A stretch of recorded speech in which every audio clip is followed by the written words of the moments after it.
Hello, everyone, and welcome back to the Daily Greener Pod. My name is Ryan, obviously, and I am joined today by Jacob and Sam. How you doing, boys? Not too bad, not too bad. Yeah, good, thanks. Good stuff.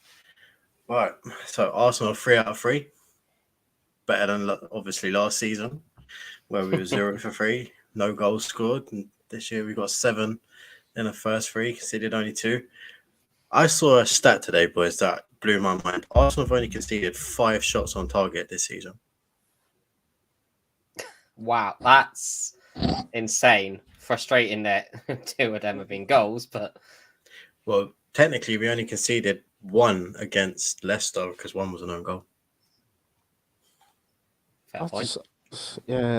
That to me is just madness because you think considering last season we got battered in the first 3 games, and then like it's a complete 360, 180 even 360. Oh my god! Yeah, I think it shows under pressure how well we're dealing with it as well. Because obviously that second half against Palace, no one would say we were on top as such, but even if they had the ball, we are now able to hold a game without just conceding shot after shot. Yeah, I've seen a lot of talk online about us controlling the games a bit more like City do, but I think there's an element of control in not conceding shots but conceding possession. Like the other team can have the possession as long as they're not doing anything with it. Yeah, and that's exactly it. Like this team, you think it's a young team. They've got another year's experience under their belt. I think in terms of people complaining, saying that they want 100% like domination of a game, you're purely not going to get that in this day and age. And I think the dips that we do have, as you say, we don't concede shots on target as such. We just allow them to have possession in non-dangerous areas.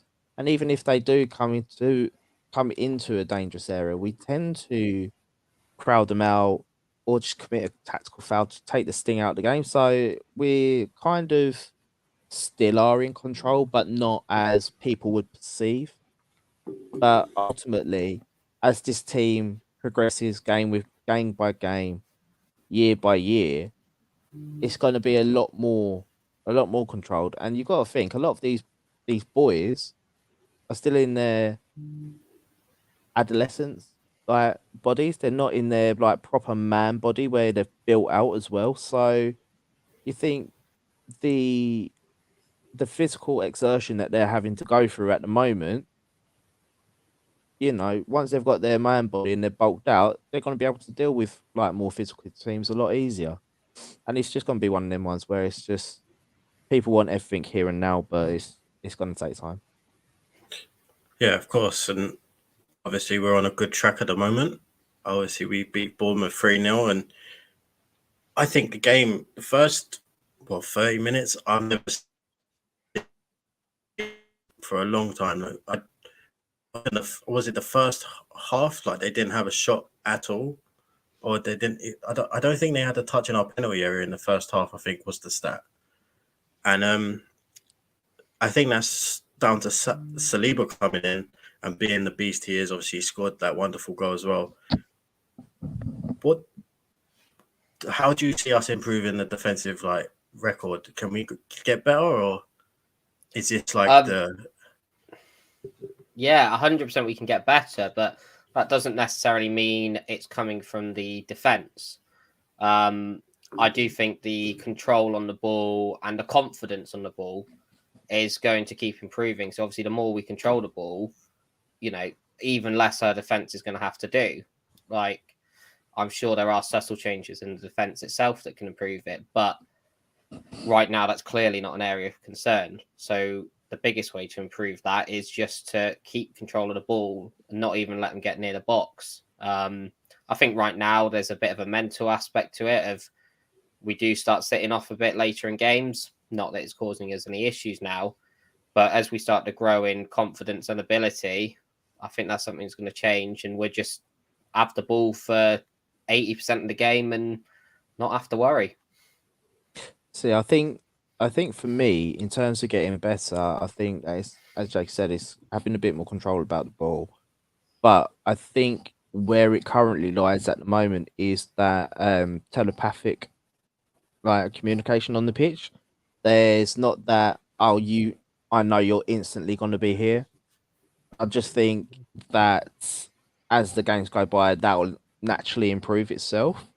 Because if you look at the goals that we conceded, Saliba, the own goal, Ramsdale was a bit too high.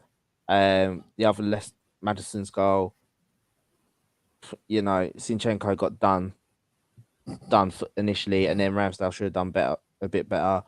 But I think, I just think that it's just having that right positional sense, right, instantly and subconsciously. I think that's where that needs improving. But as I say, that'll be a game by game thing. Yeah, I don't know about you boys. All I've had in my head is do. For the since Saturday. I mean, I went out on Saturday night and I was singing it in the club. Like, even the songs weren't the same. I was just singing it in my head. Like, I've had it in my head since the Leicester game, because obviously there were those two guys in our concourse just singing it. I hope it's those two who then took it on and have got it to the away game going as big as it was, because we obviously heard it like the week before and now it's just exploded and it's totally stuck in my head. On Saliba though, there's been some rumours online today that he has indeed agreed a new contract and it be announced in due course. Obviously, that's major news for us because we've got the next Van Dijk for the next 5 years. I think that's good business. Let's not lump him down as low as Van Dijk. True. I mean, after last night. It's fantastic news for the club. Obviously, keeping our young talents and growing with them is the ultimate aim of this project, because these guys are only going to get better over the next 6-7 years. It's something that's obviously been suspected for a long time that it was either very close to being done or was indeed done. Once it's confirmed, it will be major news. Yeah, I think Sam's going to be a little bit upset because he's going to have to get a refund on his shirt. There's a rumor that he's going to be number 2 because Hector Bellerin hasn't been in the squad, so he can actually change to number 2. Do you know what? I'm like, boys. Like, I'll keep that shirt, and I'll just get a number 2 shirt. Like, it's no sweat. Sam has actually funded the whole transfer window by buying Arsenal merchandise for the last 2 years. Honestly, it's ridiculous. I think in terms of merchandise, I must have spent like another season ticket on it. It's joke. Jesus. Yeah, he can't say the number in case his missus hears. Yeah, that is very true. No but but the thing is that with this, it as Jake said, it's massive for the club, and for him to grow with this defense as well, considering the ages of Gabriel, Ben White, Tomiyasu, Tierney, Zinchenko, everybody's just gonna continue to grow with each other. I think with Saliba, I think this has been done, like, verbally agreed for a long time. Like we've said through the pod account that it's incoming, and this was going back to about the 11th of July, I believe. So I think we reported that he was in talks for a new contract last summer, didn't we? Well, that is very true. It's been a long time coming. It's just, what Arsenal's like with announcements. It takes a while, and I think theoretically, with the transfer window, I think they're going to try and want to do it outside of that. So you could possibly be looking. Where are we looking? First week of September, second week possibly, but it's a great thing for us, and it's exactly what we need. I think it might just be me, but I think they're waiting on the window to be done so they can focus on who we need to get out and who we need to get in, and then potentially announcing Saka, Saliba, and Martinelli contracts all in one go. I think that. Do you remember how they did it with was it the British Corps? I Yeah. feel like I feel like that's something they would do again, but on a different scale, obviously. But moving up the pitch, we're starting to see a little bit of a partnership between Martin Odegaard and Gabriel Jesus flourishing a little bit. Obviously, Odegaard took it off Jesus' foot and then tried to repay him the favour, but he was obviously offside, which I'm not going to get into what my feelings on that offside were, but doesn't matter though. No, it doesn't. Which Arsenal beating the referees for once. But boys, this partnership, what do you make of it? For me, it's a crucial area and it's a crucial partnership. Like with Odegaard, he's I'd say one of our chief creators. You know, he knits the attack and defense. He's the person that will pick out the striker, and I will keep saying this. It for the team, it makes wonders for a mobile centre forward, and Odegaard's probably thanking all the gods, you know, because having Lacazette out there last season, it's like, yeah, there you go, gonna run. No, all right, sweet. But yeah, I think with Jesus as well, with his bullishness up top, and he's literally bullying defenders. He's able to come collect the ball on a quick interchange. He's able to hold the ball up if the team's a bit deeper, but then he's also got the ability to run in behind. So for me, and especially for Odegaard, it is that one piece that was absolutely crucial and one thing that we really, really needed. So I think, that partnership's just again gonna get better. Gonna see more natural movement from the pair of them, and even if they're in the box, you saw Jesus. There was no ill will towards Odegaard's second. It was like, fair play, you scored. Go and celebrate as a team, and that's part of a true leader. So love it. Yeah, I think what it means is we'll see Odegaard a lot more central at times, because obviously last season he moved to the right a lot. I mean, but he's gone to where the good players are. He wants people to play around and play off. So last year that was Saka. This year he can go right to Saka. He can come in and link up with Jesus. So we're going to see a lot more kind of different positioning from Odegaard, I think, because now he's got more people to kind of play with and play off of, as well as having that mobility is massive.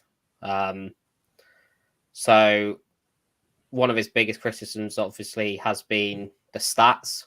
Obviously, anyone who watches football properly can see he offers far more than that, but I think it will be a good season for him in terms of stats by getting more central. And to be honest, him taking that shot off of Jesus, I really liked it, because he does need to be a bit more selfish at times. We had it, week 1, where he kind of got into a good position and decided to pass. So to see him just go, you know what, this is mine, I'm burying it, I was really happy to see. Yeah, and I think as well, just adding to the points of our players scoring goals, I think when you look at our goal scorers this season, Martinelli's got 2, Jesus has got 2, Odegaard's got 2, and the goals are being evenly spread, whereas last season it was pretty much Saka and Smith Rowe that are scoring the goals. And now the goals are evenly coming together. You've got Xhaka, who's further up the pitch, who's causing chaos in the box. He's equaled his goals scored and assists for last season already in 3 games. So I think the goals are being evenly spread, which can only be a good thing. Can't it, really?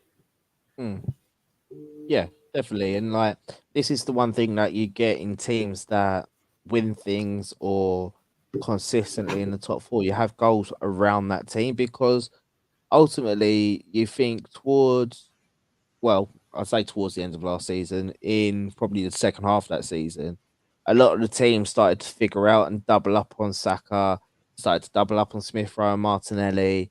And then you're just thinking, they weren't bothering with Lacazette because they know that he was useless. So, it was a point of, for them, as a fan, you go, stop being so predictable. But for them, they're like, well, what do you want me to do? I've got 2, sometimes 3 players around me. You know, our strikers still in our own half. Who am I hitting? Kind of thing. So it's going to make the team a lot more unpredictable. So instead of just doubling and trebling up on one player, they're going to be thinking, okay, he's buzzing about, or they've got a free switch 1-on-1 the other side. So it puts a lot more self-doubt in the opposition, I believe.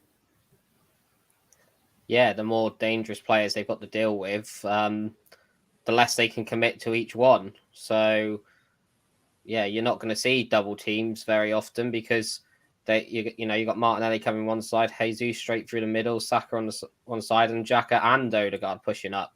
You know, that's committed all 4 of their defenders and a midfielder just to dealing with those.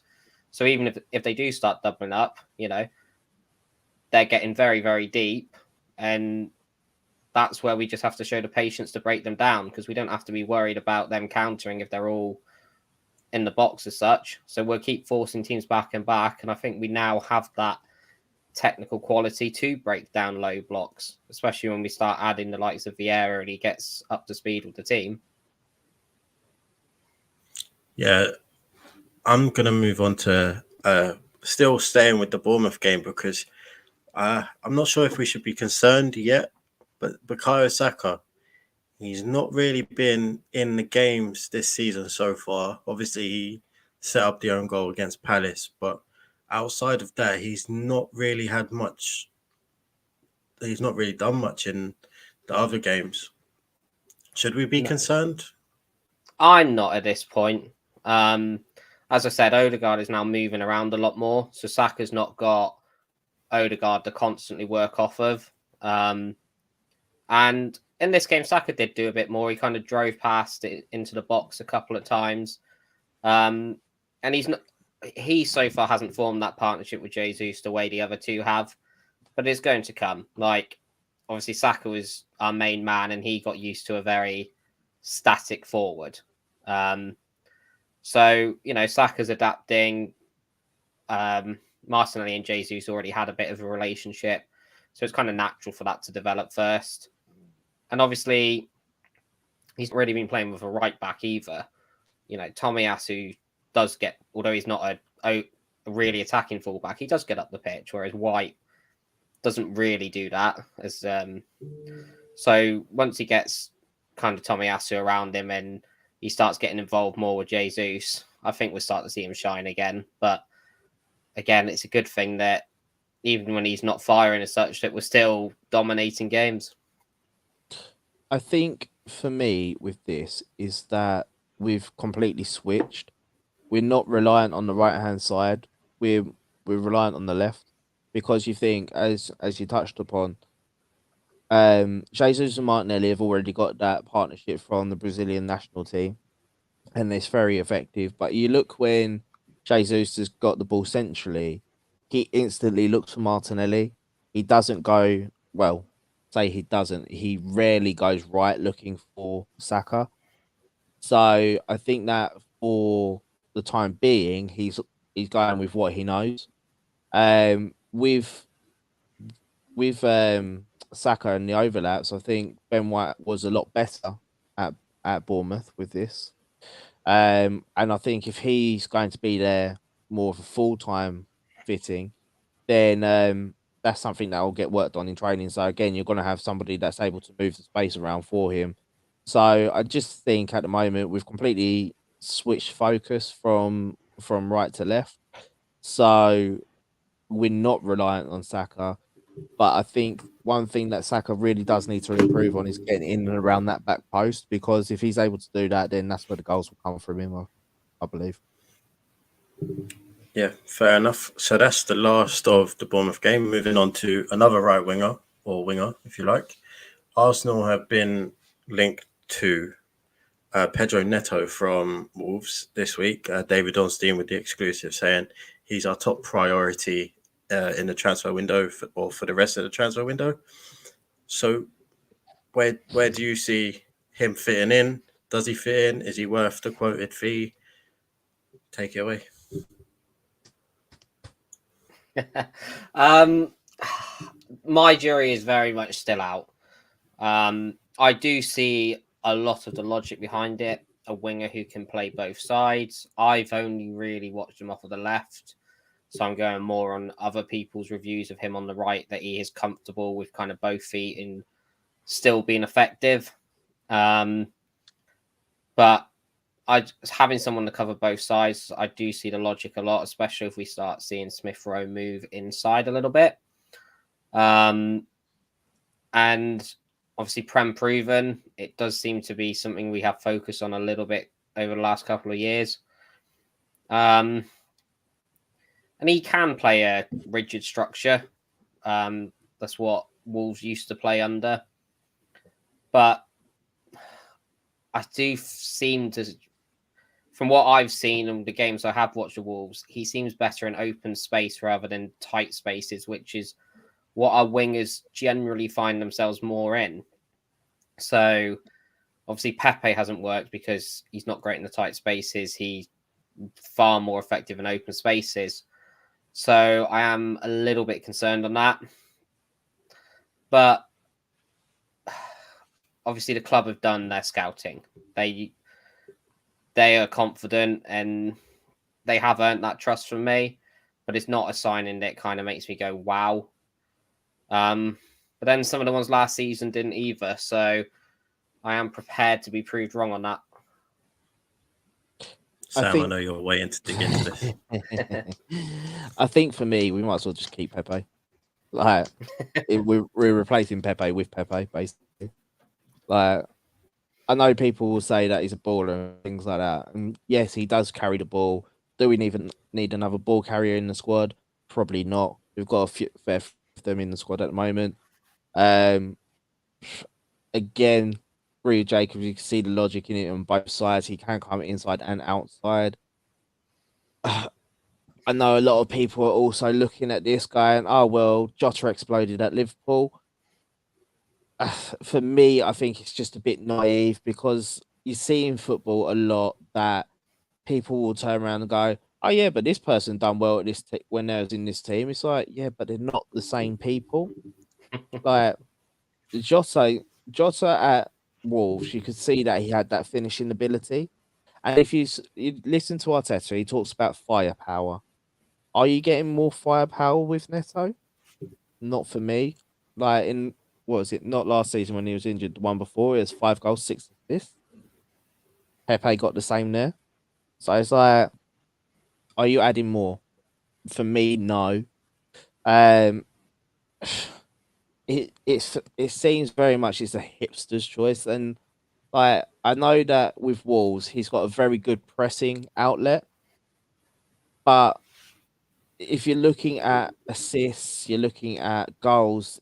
For me, it's not there. He hasn't got that level of finishing about him. And if you watch him, he snatches a lot of his chances when he's in the box. Like you take when they played Spurs the other day, I think he had about 4 chances. All of them went wide, like because he's just snatching at it. But and also the thing that really doesn't make any logical sense for me is if you're going to be spending out £60 million or thereabouts, you're not getting value for money. And I know people will point and go, well, that's the window. It's the window in England. If you're looking at that type of money, go look at Spain. There's plenty of wingers in Spain that are doing decent bits for half the price. So it's, as you say, it's not one of them wow signings, but if he comes, fair enough, get behind him when we're there at the stadium, like cheer him on and whatnot. But for me, I think that we're getting suckered. And also, sorry, I'm just going to put this in there as well. In March, he signed a 5-year contract. So again, I know people will point to George Mendes. Like it for me, it just doesn't make logical sense. And I think that with this, Wolves could actually tell Mendes to do one. It'll probably be detrimental to their relationship with him, but they could tell him to do one. they can tell Neto you're not going anywhere at least this year, or they could push the price up even higher. So for me, for an Arsenal perspective, it just doesn't make logical sense for me. I'm going to chime in now. I've seen what you said about Mendes. He's done them a favour by getting them Matheus Nunes and Guedes. And with Mendes, what you usually get with him and their owners is, you do me a favour, I'll do you a favour.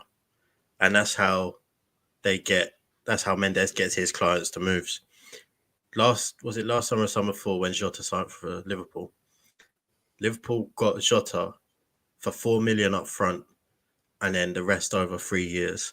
But Wolves also signed the young right back from Liverpool for 15 million.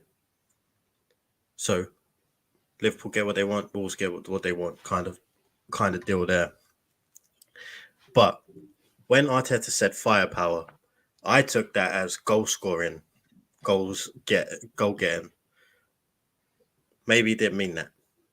Maybe he meant helping others get the goals, more firepower in getting other players the goals. Because I was thinking about it. Well, me and Sam had a conversation earlier, and I've not been very high on this transfer either.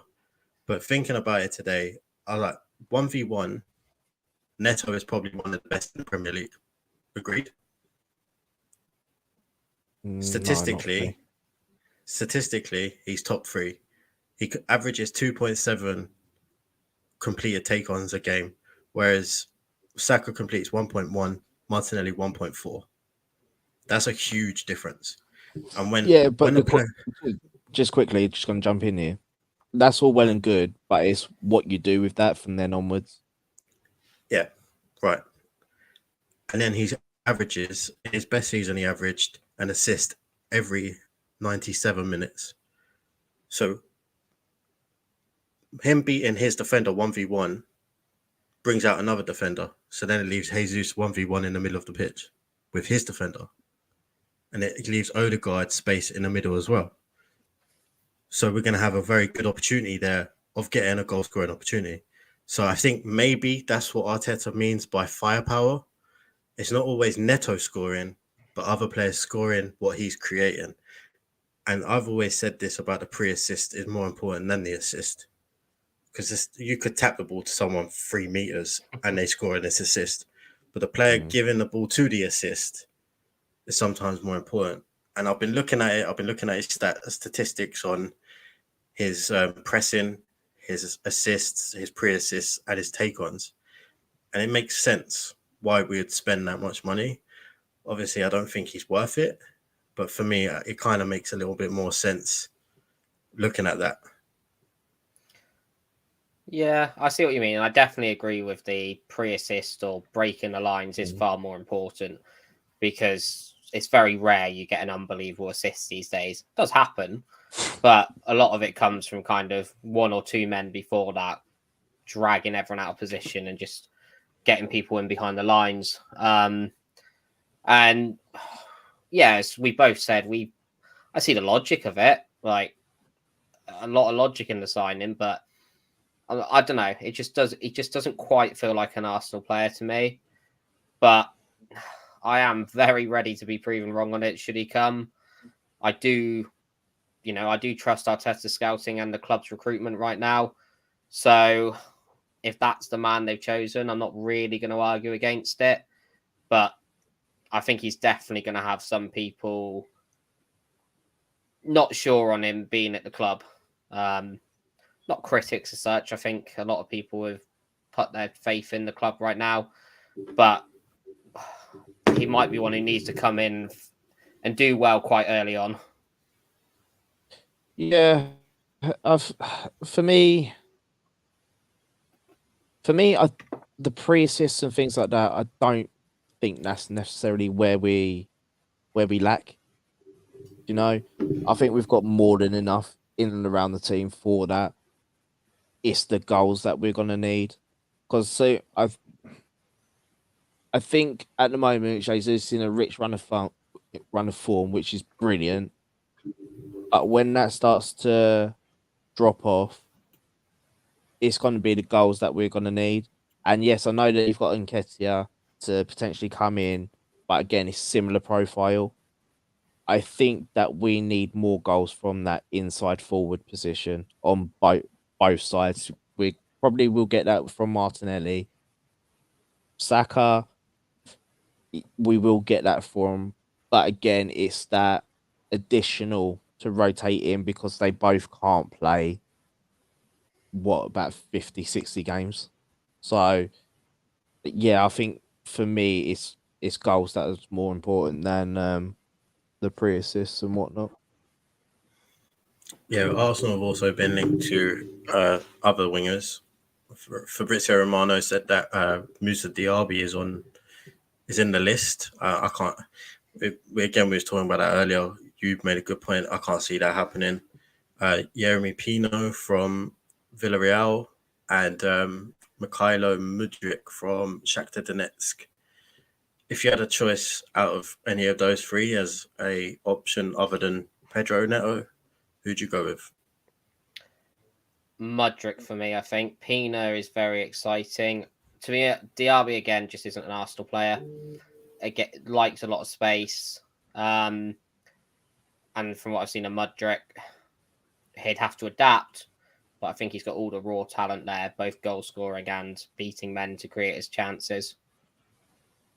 It's Pino for me out of that list, but I'd probably wait towards the end of the window because I think there's going to be other opportunities that arise.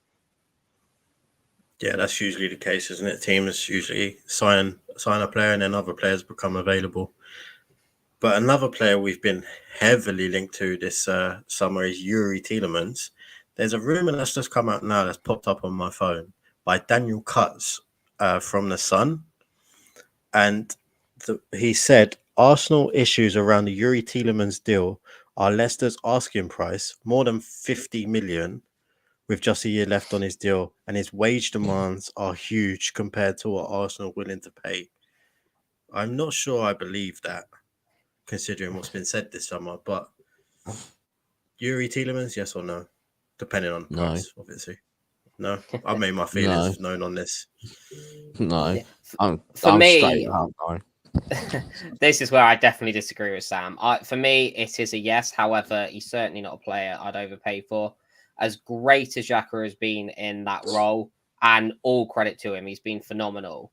I think it also shows what a kind of specialist in that role could bring to the team. And also just to have a slightly different option. Like, I think a lot of people may be thinking Tielemans comes in and just Xhaka's done. It's not the case for me. It's just another great option and I think he would do incredibly well for us in that role. But I also don't think it's a necessity. Some people think it is. We have got options and players in that midfield role, but I just think he brings something to this team that we don't currently have and would be a fantastic addition at what has previously been reported to be a very good price. Yeah, he's cup tied now, and he's playing for Leicester as we speak. So he can't play in the Carabao Cup if we do sign him. But as you said, we've got options that can play in that competition. You still got Sambi, El Nini, Xhaka that can play that Vieira, and the likes. Well, I think that's pretty much it for incomings. I don't think there's been any other rumours, has there? Don't believe so. But just to touch on Yuri Tielemans, like for me, if you're bringing him in now, you're hamstrung with him for what, 4 years? Essentially 4 years, 5 years, and it's very much a Europa League type signing, that level club signing. I don't believe he's that type of player that will be able to raise his game. And I think given the need for him, I don't believe it's there currently. If you look at the midfielders that are potentially available next season, are you gonna block a space to supplement a non-necessity, a non-need this season? There's just no point with it. And also the thing for me is with this pursuit of Yuri Tielemans, it's way too public. The club doesn't conduct this business like this. And if we can get him for around 15 million, is he going to be willing to potentially leave next season if we're looking to flip him? Probably not. So for me, it's just not a necessity. I don't think there's any point to it. And I think given what Jake said, what he gives you in attack, you lose in defence. I think he's a defensive liability. I can't argue that. We've seen it. I still blame him for losing that goal to Spurs last season. He is a defensive liability, but it's one of those. It's as the team evolves and we're expecting to control the ball more, he's someone who does keep the ball and creates chance after chance. So it's kind of swings and roundabouts. As we grow and evolve, do we need that same defensive responsibility from that position that Xhaka gives us? You need someone that goes forward and back in that position because you're going to be very open to counter-attacks. Yeah, it's kind of one of those. He's not someone that maybe in a game that you are going to come under a lot of pressure that you do go with. But in a game like Saturday where we were just absolutely dominant, we didn't need defensive responsibility from that position. Xhaka spent most of his time either on the wing or in the opposition box. So that defensive responsibility was null and void anyway. But I think as the team evolves, we're going to need different styles and specificity, as Arteta said many times, from different positions. And I just think that is one of those positions that is going to evolve. Obviously, we were previously linked with Paqueta as well, who again has he does chase back, but he's not really a defensive player as well. He'll press from the front, which is great. That's what the team is doing. But he doesn't add defensive responsibility in the way that Xhaka does. So I think we can see that long term that is a role that probably will evolve. But right now, all credit to Xhaka in the way that he has adapted to the attacking side of that role. Yeah, I'm going to go on that as well. I think that position that Xhaka's playing in now is earmarked for Fabio Vieira, personally. I think I hear what Sam's saying about the being caught on the counter. If you've got Zinchenko, Partey and Tomiyasu or Ben White as the three holding, and then you've got Saliba and Gabriel, I don't think we're going to be caught out very often because you've got the five always at the back. And then you've got the five going forward as well. You've got the width with the two wingers, the two creative outlets in the middle of the pitch, and then you've got your striker. I personally don't think Tielemans improves us very much. I think Sambi's going to be an absolute monster in that position when he's fully developed into, like, as Sam said, the physicality of him and he builds into his frame. I think he's going to be an option there. He can go both ways. And then you've got Fabio Vieira, who's basically a number 10. I said his stats last week. He scored 6 goals and got 16 assists in 21 starts. That is a joke. And if he can get up to speed with the Premier League, I don't personally think we need a midfielder. And if I'm being honest, I think next summer, if we get Champions League, we throw the bag at a central defensive midfielder. Yeah, I do agree that long-term a 6 is far more pressing than an 8. We do have, as I already said, a lot of different options. So I do think Tielemans adds something, but I don't think he's the priority a lot of people call out for. Going forward, I definitely think that 6 is more an area we need to address, if not short-term, definitely kind of long-term, looking at next summer. That looks to be that you'd expect already looking forward. That's going to be a priority in 12 months' time.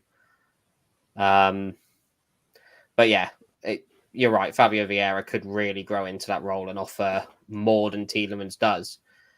I think it's just going to be a case of when he gets up to speed and how often we start seeing him. Yeah. And going on what Sam said as well, I think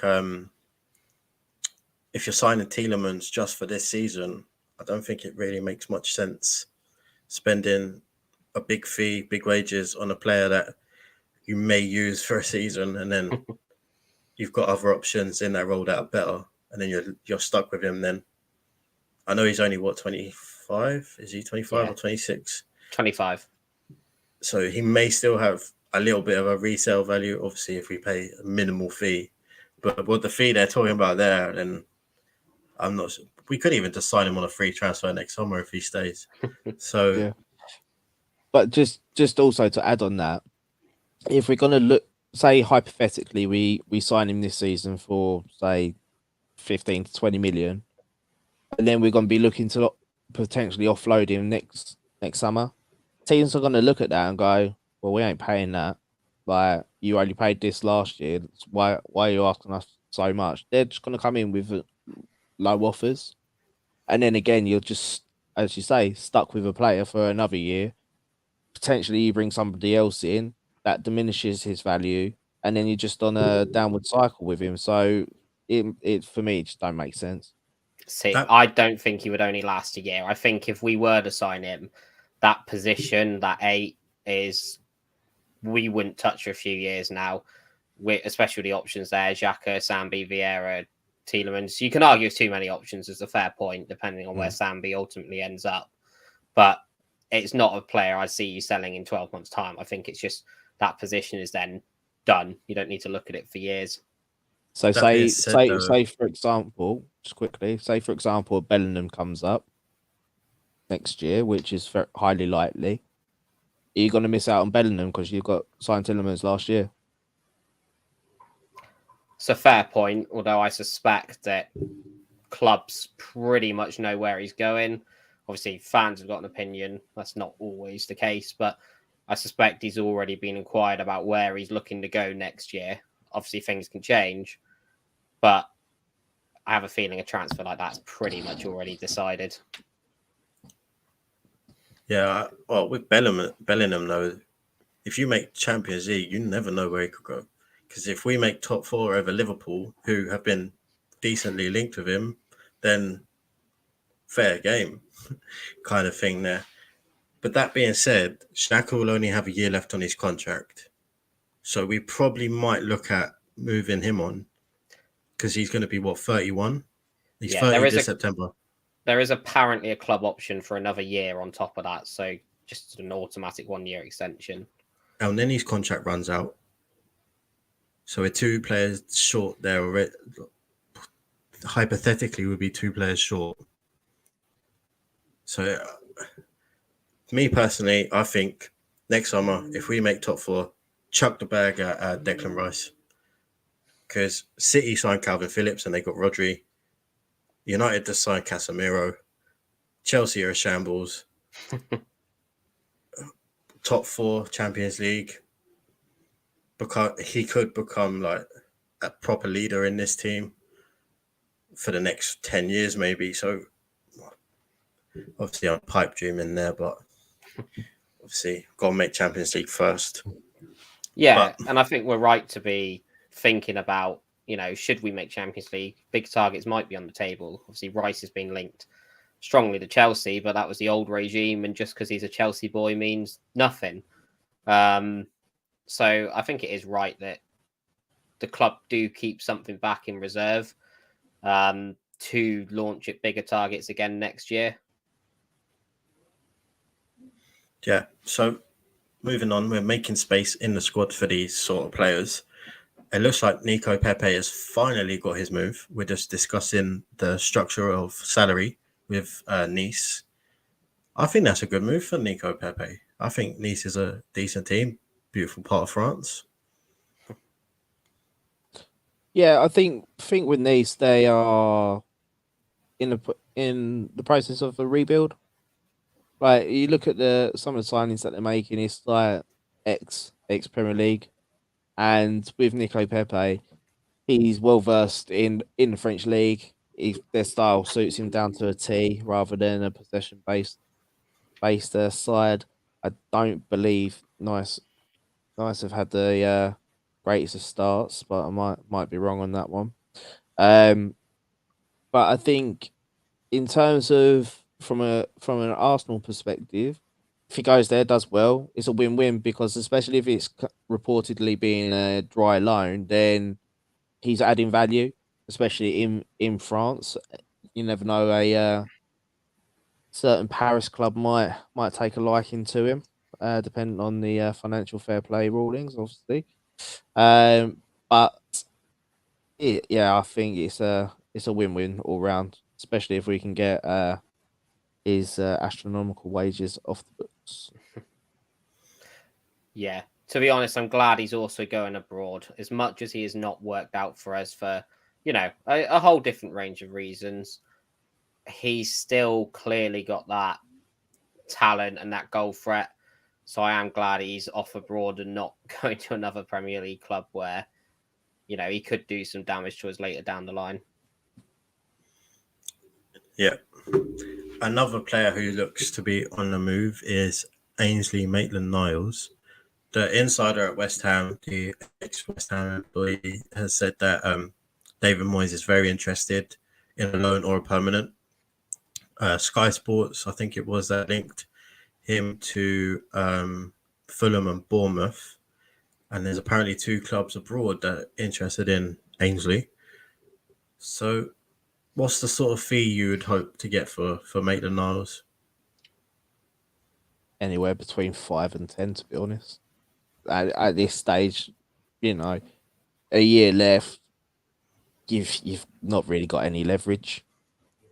To be perfectly honest, I know people will point to say that he's English, he's versatile.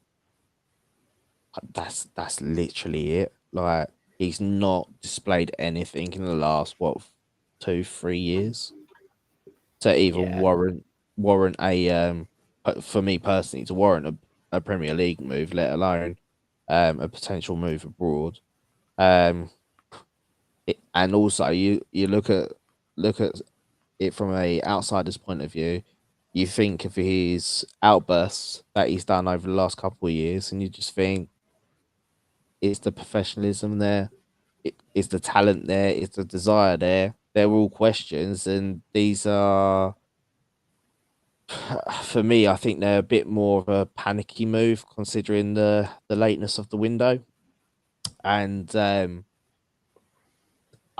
personally, I think he's coming out of second tier depth and going into first tier depth if you go into the other clubs. Yeah, I mean, 10 mil would be a good fee at this point in time. Yeah, the last few years, just it's not worked out for him. And a lot of that is his own fault. He got himself into the England squad in a position and decided he doesn't want to play there. So he's only got himself to blame there. He could have had a really good career at this club.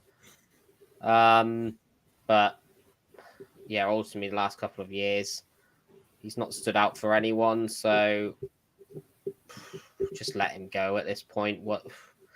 Whatever the fee is, 10 mil would be a great fee.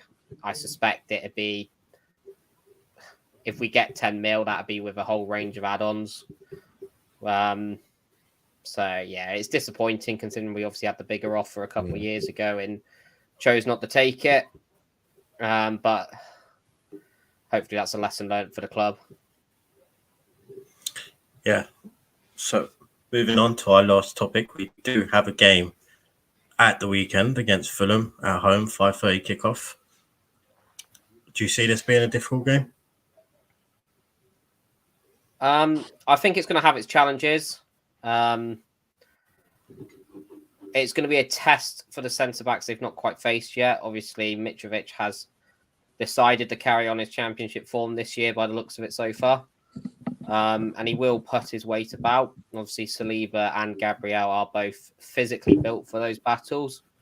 But they're going to have to be a bit smart about it. And I think it's actually it'd be a good development for Saliba to kind of see what a Premier League striker in that role will kind of do, those little nudges and niggles and how to respond to it.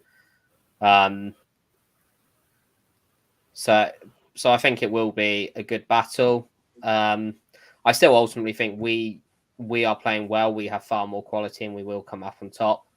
But it might not quite be the walkover that we maybe expected when the fixture list first came out.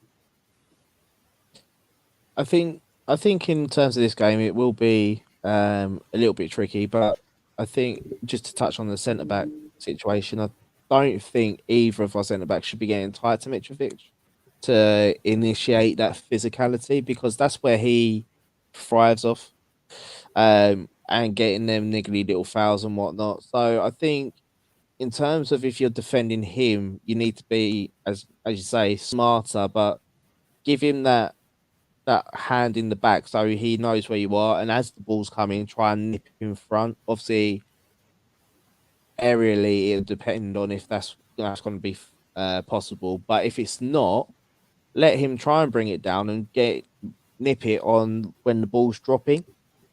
But generally, in terms of that side, we've got more than enough to cause them troubles. I think we're at home, I believe. Oh, are we at Yeah. home? Yeah. Um, we're at home, so make that pitch as big as possible, and just pull them out of position because ultimately, watching them, they get a bit impatient when trying to close the ball down. If teams are playing possession, so they try and nick it. So just play it around. We've got the positional sense. That's pretty much locked down. Pull them about, and then we'll be able to slip in a couple of through balls. And if Jesus is able to play like he did against Bournemouth, then he's got no worries about that defense. Yeah, I mean, them being out of possession is something they are happier to do this year than in previous years, and the stats will tell you that as well. But we're a team that's comfortable in possession, so it should work out for us. If they want to sit back, our technical quality is high, and we've also got the pace, power, technical positioning, and just ability to cope with the counter attacks as well. So, although I think there'll be a few interesting battles throughout the game, and Fulham will, they might give us a bit of a game at times, but ultimately, we are a team on form with lots of quality, and that should show. Yeah. How would you line up? Unchanged. Yeah, unchanged. See, I've watched Fulham a lot. I watched them against Liverpool, and I noticed their wingers are very. They love getting the ball in the box. Obviously, you've got Mitrovic in there, but why wouldn't you? I feel like we might need to play Tierney over Zinchenko because Tierney is a lot better 1v1, and he will stop a lot of these crosses coming in, especially when he's 100% fit. And also, they'd like a deep block. So I'm inclined to take Xhaka out the team and put Smith Rowe there. So you've got that extra option of a goal scorer, a creator who can take the ball, take it past players. I think he could commit players in the middle of the pitch a little bit better than Xhaka will. So potentially my two changes would be Tierney for Zinchenko and Smith Rowe for Xhaka, but I wouldn't be bothered if we were unchanged. No, and I know what your point with Tierney Zinchenko is, but given the possession they want to give us, I think, although that is a danger, them kind of trying to use the wing as the counter, I think having Zinchenko in that role to help us, control possession more and just keep the ball and keep it ticking over, I think ultimately that's going to be more important for us. Because I'm not so worried. Even they will get down the sides at times, but are they going to get it into the middle enough to threaten our centre backs? I mean, they're pretty competent, especially in the air, so I'm not overly worried. Yeah, I think just in terms of getting it down the wing, I think if we're able to double up effectively, then I think we've got that'll be enough to nullify, regardless whether it's Tierney or Zinchenko, to be honest. Yeah, fair enough. Predictions. It's like, as Raf likes to say, it's the overtime in the pod. Predictions, boys. Sammy, what are you going with? I'm going to go with 2-0. Let me get up Sky Bet for yours. Jacob, what are you going with? He's stolen mine. I was going 2-0 as well. I'm going 3-1. I think they're going to get a dodgy bloody corner and score a goal from that. So I'm going to go 3-1 for us. Do we have any more business? Anything else you want to talk about? Playing on your mind this week? I think it's just a quick mention of this story that's come out today about Arsenal on UEFA's FFP watch list. Obviously, that's worrying a lot of fans, but you look into it more. Obviously, this club are smart. They know what their means are. And also, the current FFP rules change next summer to allow an extra 60 million loss than is currently allowed. So by the time we're back in there in European competition matters anyway, the whole rules have changed. So I think just anyone who is a bit concerned about that, you got to trust the club and understand what the rules are doing and what that they're changing, and that it really is a non-issue for us. I'd also like just to say, with headlines coming out like that, always try and read the article, because it actually states in the article that the club are not aware of this and the club are in actually a healthy financial state. Also, you've got Swiss Ramble that has broken down our finances recently. So, there's plenty out there that you can do your own research, come to your own conclusion. It's just scaremongering. Also, you've got other journalists coming out later in the day saying that the club are not aware of it. So that's one of the first things UEFA would have done, is notified the club, say, we're watching you. So, it's a nothing article, in my opinion. And if there's ever proof that journalists use the Arsenal fan base online to generate clicks on their articles, there were 20 other teams that were on the list, and they only used Arsenal for the headline. And there was another journalist that come out and said, what was it? Arsenal have nothing to worry about, and they can still spend lots of money this summer. I think that was Sam Dean, wasn't it? Yeah, something like that. But one more thing. The Europa League draw is on Friday. How excited are you for the Europa League to start? I'm excited for lifting that trophy. The group stages, obviously, I watch and I enjoy them, but I'd say I'm looking forward to seeing some like use Lokongas and Vieiras and possibly a Marquinhos in that competition. I think that's what I'm looking forward to about it. Yeah, same for me, to be honest. I think it's going to be more of a development. The group stage is always a luck of the draw. Sometimes you do get a hard team in there, but other than that, you've usually get a bunch of farmers and nice obscure away trips for the away fans. So I'm sure some of them are looking forward to the draw. And as season ticket holders, we get 3 games to go to. That's part of We our do season indeed. ticket. Although I'll probably be selling mine, to be fair. I made myself a promise. I'm paying so much this season. I'm going to every single game. Yeah. Mine are dependent if I can get up on weeknights. They are difficult, but I do want to try and do at least one. It's the last European night I got to was against CSKA Moscow with that exquisite Ramsey flick. So it's been a while, and it would be nice to get to a European game again. But the group stages, the teams are going to put out are going to be similar to the Carabao Cup. That's what it is, which is nice to see, and it's great to see these other players. But until we get to the later business, it doesn't quite have the same excitement levels. Yeah, but I think with the club though, they've got that system now where as long as you go to all the games, you get more of a chance to go to the final if you make it. The cup system. Yeah. But one thing I will say on that though, I think what is it, 5 and 10? Like if you get 10, yeah, fair enough. You got two chances, but some people might just go to 5 and get that ticket. So,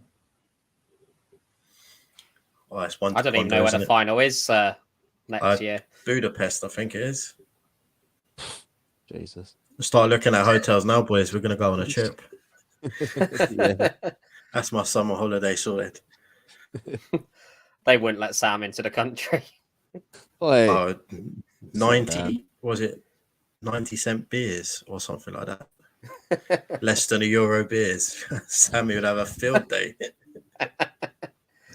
Yeah, I mean, yeah, go on. great trip, I'm sure, but obviously get the way these finals and stuff going now, barely any fans actually get tickets to the games anyway. That is very true. So let's wrap this pod up. It's been a great episode, I think. A lot to digest, a lot to go through. And that brings it to the end. So for Sam, for Jacob, I've been Ryan. You can find us on Twitter with Daily Greener Sam, Daily Greener Jake, Daily Greener Ryan, Daily Greener Raf, and Daily Greener Pod. Stay tuned for more.